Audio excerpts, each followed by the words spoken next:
ఇప్పుడు no cost cough syrup తో 60 రూపాయల విలువ గల ఇన్హేలర్ పూర్తిగా ఉచితం. దెబ్బకి దగ్గు జలుబు మాయం. హైదరాబాద్ లో భారీ బిర్యానీ స్కామ్ గుట్టును ఐటీ అధికారులు రట్టు చేశారు. భాగ్యనగరంలో తీగలాగితే డొంకంతా కదిలింది. ఇంతకీ 70,000 కోట్ల మోసాన్ని ఇన్కమ్ ట్యాక్స్ అధికారులు ఎలా పసిగట్టారు?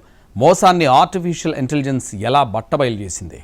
హోటళ్లపై తనిఖీలు చేస్తున్న జీఎస్టీ అధికారుల విచారణలో సంచలన విషయాలు వెలుగులోకి వచ్చాయి. దేశవ్యాప్తంగా నిర్వహించిన సోదాల్లో పలు హోటళ్లు, రెస్టారెంట్లు ట్యాక్స్లు ఎగ్గొడుతూ వేల కోట్ల కుంభకోణానికి తెరలేపినట్లు గుర్తించారు.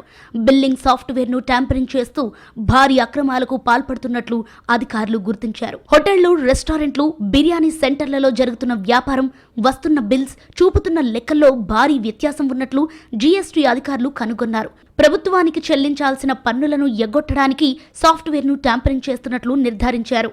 2019 నుంచి 2026 వరకు సుమారు 1,77,000 రెస్టారెంట్లకు చెందిన 60 టెరాబైట్ల డేటాను హైదరాబాద్లో ఫోరెన్సిక్ టీంతో కలిసి ఐటీ అధికారులు విశ్లేషించారు. మొత్తం బిల్లింగ్ 2,43 కోట్లలో జరగగా ఇందులో 13,317 కోట్ల లావాదేవీలను బిల్లింగ్ తర్వాత లెక్కల నుంచి తొలగించినట్టు గుర్తించారు.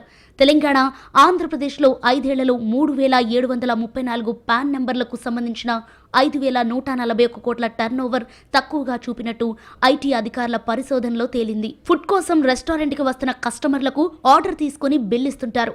ఇలా రోజంతా వచ్చిన బిల్లులు హోటల్ నిర్వాహకులు వాడే సాఫ్ట్వేర్లో అప్లోడ్ చేస్తుంటారు. రాత్రి రెస్టారెంట్ క్లోజ్ చేసే సమయంలో డిజిటల్ బిల్లింగ్ను నిర్వాహకులు ట్యాంపరింగ్ చేస్తున్నారు. సగానికి పైగా ఆర్డర్లను లెక్కలో నుంచి మాన్యువల్గా తొలగిస్తున్నారు. డిజిటల్ పేమెంట్స్ చేసే వాళ్లను కాకుండా ప్రత్యేకంగా క్యాష్ లావాదేవీలను టార్గెట్ చేస్తున్నారు. కస్టమర్ ఎవరైనా క్యాష్ ఇచ్చి ఆర్డర్ తీసుకువెళ్తే ఆ బిల్స్ను సిస్టంలో ఎంట్రీ చేయకుండా తొలగిస్తున్నారు.